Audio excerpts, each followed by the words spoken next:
Okay guys, we're down here now with Quincy for our week 3 recap. I feel like these puppies are full of it today. It's just like a little rainy and a little cool outside. It's been so hot, but now they're crazy because the weather cooled off just a little bit. Yeah, good girl, you want to play? So I'm going to show you the last few things that we introduced the puppies in week 3. We're also going to recap the other behaviors. This week, though, we're going to get Quincy dressed in our harness right away. And I'm going to go through everything with her harness and her leash on.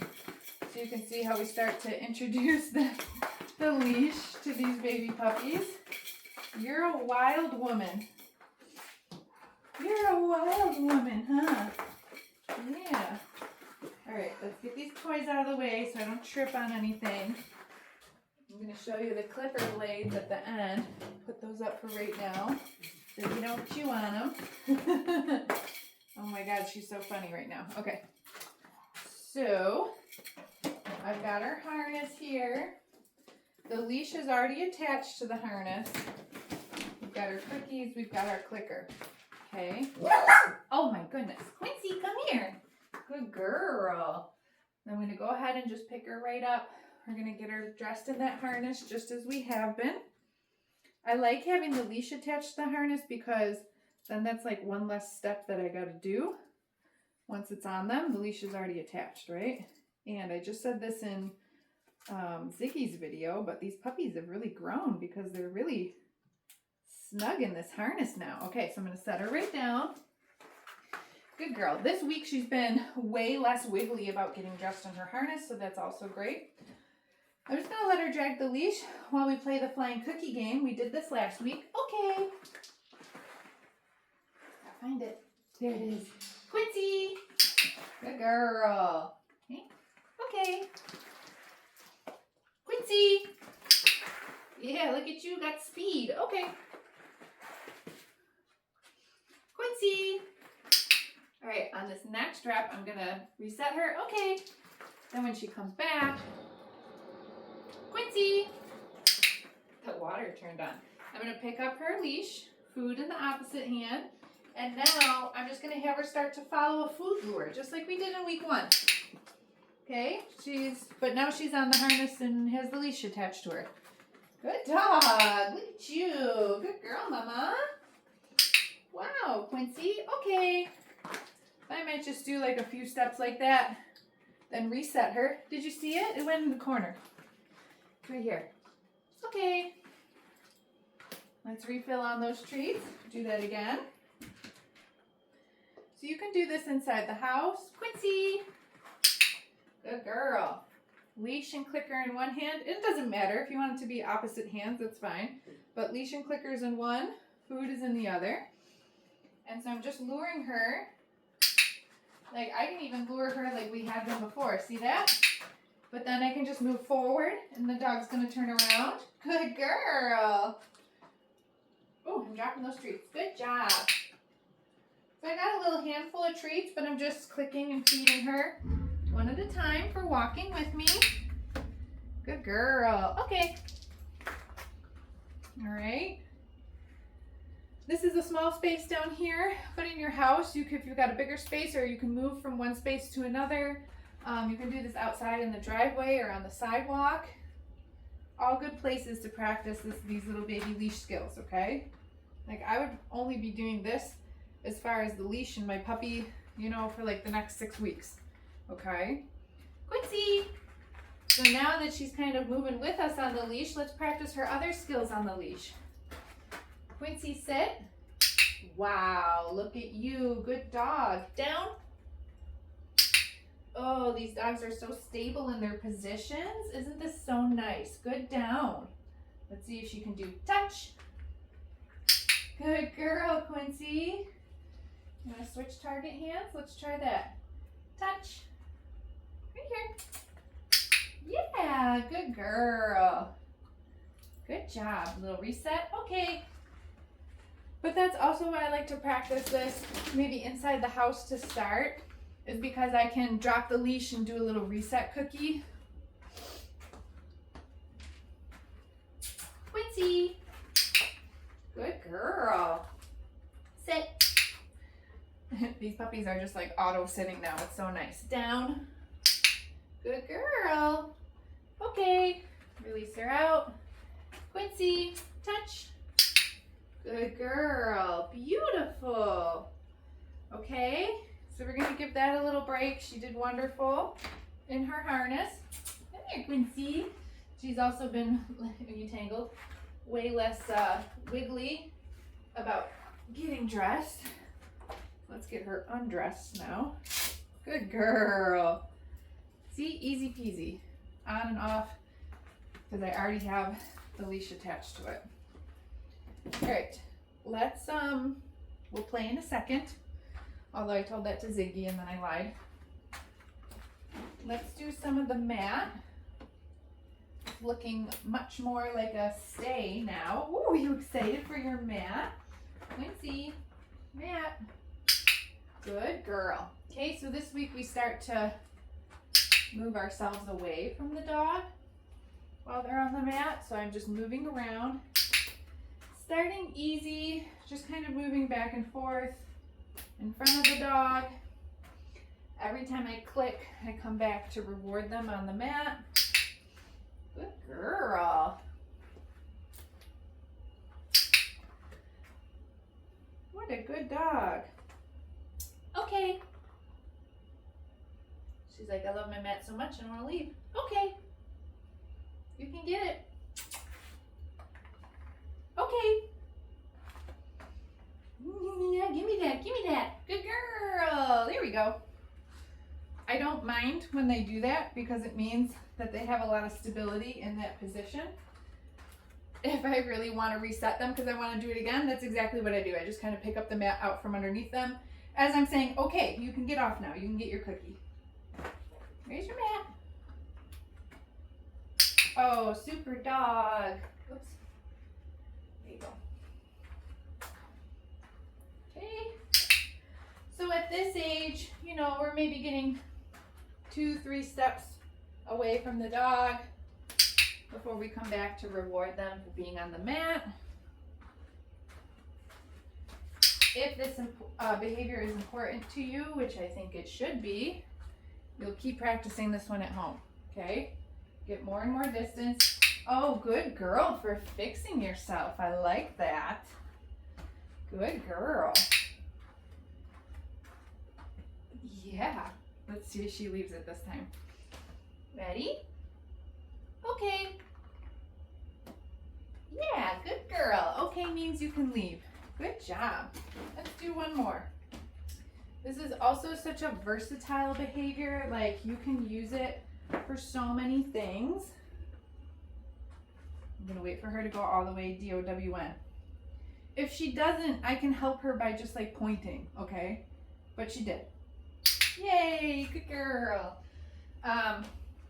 So I use this one probably the most personally in the kitchen when I'm cooking.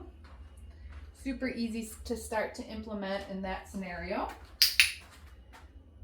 You can also use it for, which I highly recommend, important life skill, teaching your dog not to run out an open door. So obviously you would want to have the dog on a leash for this one initially, probably for a long time.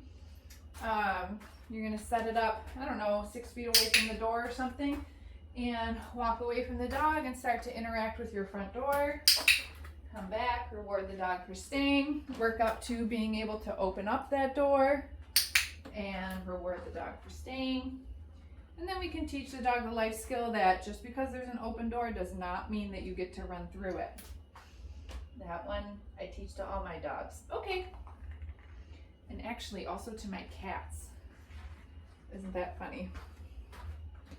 All right. Good job, Quincy. She's a superstar with her mat. Do you want to play a little bit? You want to play with your toy? Yeah, good girl. Where'd it go? Where'd it go? Oh, big paws. I love when they try to like smack it with that roach feet on the ground over here. Hey, you got more toys over there. What do you think? Where are they? Huh? You're so cute. Where are all these rogue treats coming from? There's another one. Okay, let's move on to the crate because we did add a little step to that one too. I'm gonna pull your crate out. Okay. These dogs are doing really good with the kennel. Look at, she wants to go right in.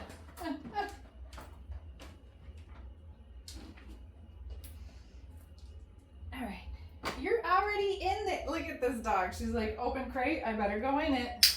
All right, sure, there you go. So then this week we added closing the door, and I'll mark that and drop another cookie in. Then maybe I'll just kind of like walk away a little bit. And I don't just like reward the dog for coming back. What I reward the dog for is the fact that I can open the door and they stay in there. That's what I'm rewarding for. I'm not just like dropping it in there. Okay. Okay. Quincy, kennel. Good dog.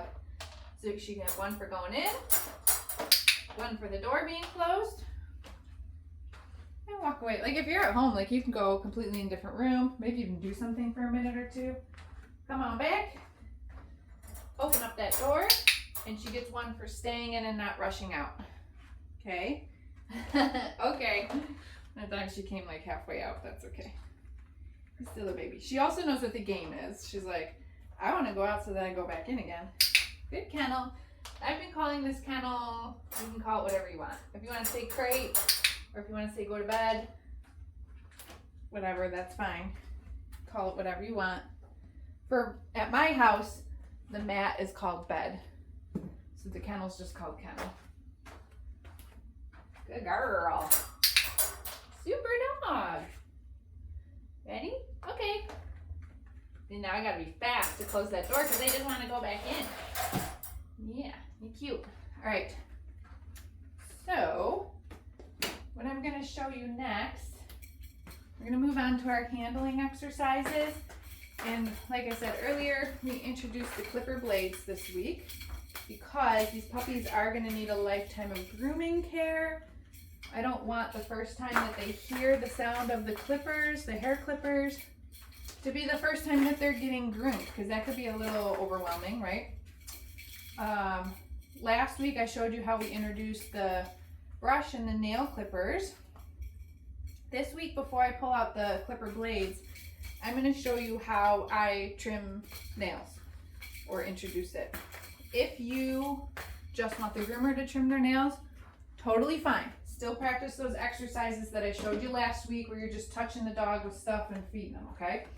If you want to do them, try to do them yourself. Oh, come here. I gotta catch you. This is what I usually do. I just pick the dog up. Yeah, somebody trimmed your nails recently, though. You gotta see where you got long ones. I just pick the dog up and I just do it, okay? You could certainly have a second person where one person is holding the dog and the other person trims their nails, okay? I might just do a couple because her nails are already short. There's one. There's two. Let's see, can I see this one? There's three. How about that dew claw? This is where it's a little bit easier to have a second person. This dew claw always hides. There's four. The other one's pretty short, okay? So I just do 1 foot at a time. Set them down. And you can play again, or you can scatter some cookies, like whatever. Okay. Here's your toy. And I just make it a thing where it's just like, it's no big deal. I'm just gonna do this and then we're done.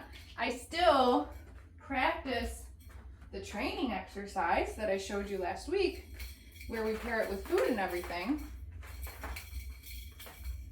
But when it's time to actually trim their nails, I just do it. But for a baby, I might just do 1 foot at a time. Okay. If you've never trimmed a dog's nails before, do 2 toes at a time. Do whatever is gonna be comfortable for you. Like I just did 4 nails, like bam, bam, bam. I've been trimming dogs' nails for 20 years, okay? I made it look easy. You trim a dog's nails for the first time, you're gonna be like, where's your toe? Where's your nail? It's gonna take you longer. So just do 2 or 3, and then the next day do the other 2 or 3. Not a big deal. Work up to it to where you're both comfortable, okay? Or just have the groomer do it. Either way, you're still practicing the exercises I showed you last week. All right, so now onto the clipper blades. So we're gonna, order of operations is important. I'm gonna turn these on first. Okay, the dog's gonna hear the noise. Then I start to just scatter some cookies on the ground. Here, what is that? What is that? Good girl. There's one. It is hard to see on this mat. There you go. Great. After she eats the last one, I'm just going to turn the clipper blades off. And we're going to give it like a solid, at least 15 seconds. I want there to be a nice distinction between them being on, then the cookies start, she eats the last cookie, they turn off, we're going to have a nice break. Then after about 15 seconds or so, we're going to turn them back on again and start the process over. I might do this like 2 or 3 times, and that's it. I'm not doing it a billion times. You do any of these things too many times, I don't care how much food you have, the dog is still going to be like, all right, this is enough, right? So all these little handling exercises, like I just do 2 or 3 times, we take a break, we move on to something else. Okay? Good. Good girl. The whole point of this exercise is that like the noise is just not a big deal. Okay? Turns on, she's making the association that food happens. She's not, they're turning on and she's like running away from them. Okay? Hey, that's your last little handful. That's it. Good girl. Oh, there's one more. There's one more. That's so brave. The other thing is like, I just kind of scatter them on the ground, maybe like in the general area of the clipper blades. That one happened to land right next to it. Whatever, I'm not trying to like make the dog get right on top of them because again, it's more just about the noise, right? All right, that's everything. Quincy was a rock star these last 3 weeks. It's gonna be lots of fun when she goes home. Hopefully we'll see you at your Zoom lesson. I'll see you then. Shoot us an email if you need help booking that.